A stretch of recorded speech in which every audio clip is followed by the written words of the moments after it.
Hello friends, welcome to the Mohammad Yusuf official channel. उम्मीद है कि आप सब खैरियत से होंगे। तो आज के ब्लॉग में हम आप लोगों के साथ डिस्कस करने वाले हैं कि गर्मियों में बेबी को कैसे और किस ऑयल से मसाज करवाई जाए। तो जी इसके मेन ज़रूरी 4 स्टेप्स हैं। पहला स्टेप ये है कि गर्मियों के मौसम में किस तेल से मसाज करवाई जाए। सेकंड, ज़्यादातर माँओं को ये परेशानी होती है कि भाई मसाज करवाना ज़रूरी है गर्मियों में।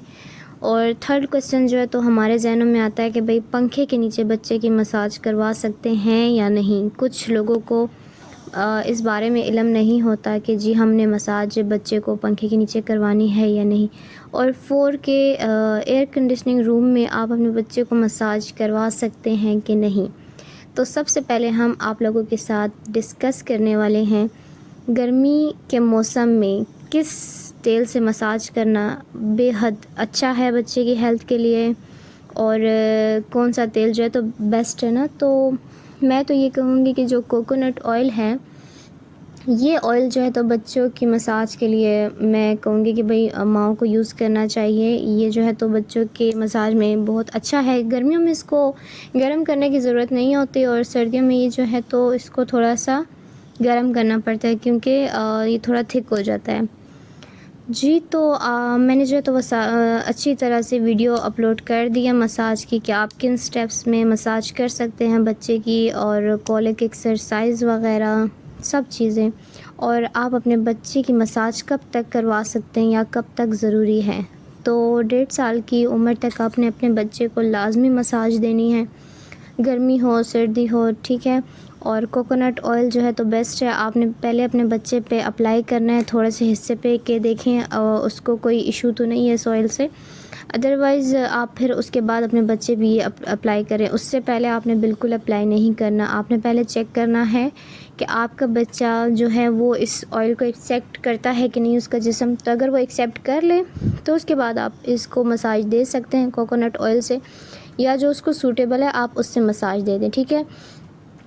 मसाज देने से पहले आपने बच्चे के कानों के एरिया को हो गया अच्छी तरह से क्लीन कर लेना है, ठीक है। क्लीन करने के बाद ही आपने अपने बच्चे को मसाज देनी है उन एरियाज़ को जो जिनमें डस्ट जा सकता है या आपको लगे कि उनमें डस्ट वगैरह हो सकता है, ठीक है। तो आपने उनको वाइप्स की मदद से अच्छी तरह से क्लीन कर लेना है, ठीक है। देन सेकेंडली कि माँओं के जहनों में आता है जी कि क्या गर्मी में मसाज ज़रूरी है। तो उसका जवाब है जी हाँ। आपने हर हाल में अपने बच्चे को मसाज देना है, चाहे सर्दी हो चाहे गर्मी हो। आपको जहन में ये नहीं लाना कि जी गर्मी है तो मसाज नहीं करनी, बच्चे की गर्मी बहुत है और मसाज करने के बाद जो है तो उसका बॉडी टेम्परेचर ज़्यादा हो जाता है या गर्मी लगेगी या ऐसे या वैसे नहीं। आपने 1.5 साल तक बच्चे को लाजमी मसाज देनी है। थर्ड पे आता है जी कि बच्चे की मसाज हमने पंखे के नीचे करवानी है या नहीं।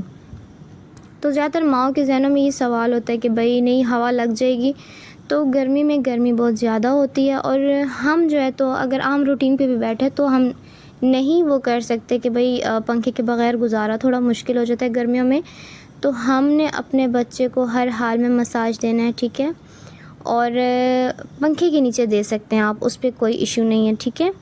और रही बात 4 क्वेश्चन की कि भाई एसी वाले रूम में, एयर कंडीशनिंग रूम में आप अपने बच्चे को मसाज दे सकते हैं कि नहीं। तो जी इसका जवाब है कि एयर कंडीशनिंग रूम में आप अपने बच्चे को मसाज बिल्कुल भी नहीं दे सकते।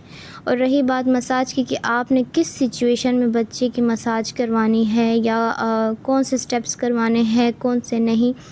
तो जब आपके बच्चा अपने दांत निकालता है तो उस वक्त जो है तो आपने उसके कानों के एरिया की, मैंने जो अपने पहले व्लॉग में बताया था कि ज़्यादातर उनके कानों के नीचे वाले एरिया में पेन होता है, ठीक है।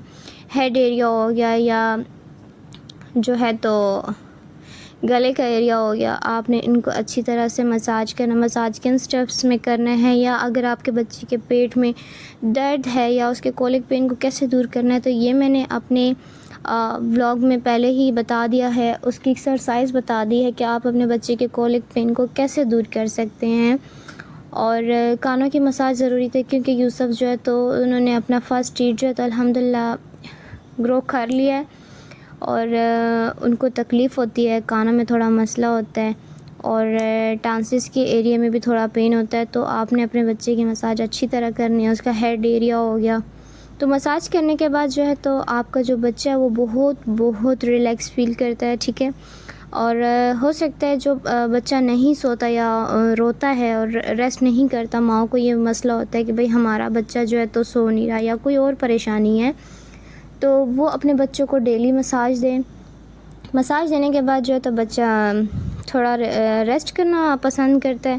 اور جن بچوں کو بھوک نہیں لگتی، تو میں اگین اپنے سیکنڈ بلاگ میں یہی بات کروں گی کہ جو بچے کھانا نہیں کھاتے، ماؤں کو یہ مسئلہ ہوتا ہے کہ بھئی ہمارا بچہ نہیں کھا رہا کھانا یا کوئی اور ایشو ہے نا، تو وہ مساج کرنے کے بعد چیک کر سکتے کہ ان کے بچوں کو بھوک لگنا شروع ہو جائے گی۔ اور میں یہ بھی بتاؤں گی کہ آپ نے اپنے بچے کی مساج جو ہے خالی پیٹ نہیں کرنی، ٹھیک ہے، اور اس وقت بھی نہیں کروانا جب اس نے پراپرلی کھانا کھایا ہو، دودھ پیا ہو، ٹھیک ہے، وہ اچھا نہیں ہوتا۔ آپ نے اگر بچے کو دودھ دیا ہے تو دودھ دینے کے تقریباً آدھا گھنٹے کے بعد ہی آپ اپنے بچے کی مساج کر سکتے ہیں، ٹھیک ہے، آدھا گھنٹہ یا 45 منٹس کے بعد ہی اپنے بچے کی مساج کریں، اور آپ دیکھیں گے کہ مساج سے آپ کا بچہ جو ہے وہ بہت ریلیکس فیل کرے گا اور سکون سے سوئے گا اور کھانا بھی کھائے گا، تو آپ کو کوئی پریشانی نہیں ہوگی۔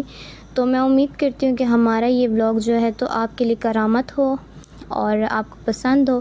تو اگر آپ کو ہماری یہ ویڈیو پسند آئی تو ویڈیو کو لائک کر دیں، شیئر کر دیں، چینل کو سبسکرائب کر دیں۔ ملتے ہیں ایک نئے ولاگ کے ساتھ ایک نئی ویڈیو میں، تب تک کے لیے اپنا خیال رکھنا مت بھولیے گا، دعاؤں میں یاد رکھیے گا اپنے پیارے محمد یوسف کو۔ اللہ حافظ۔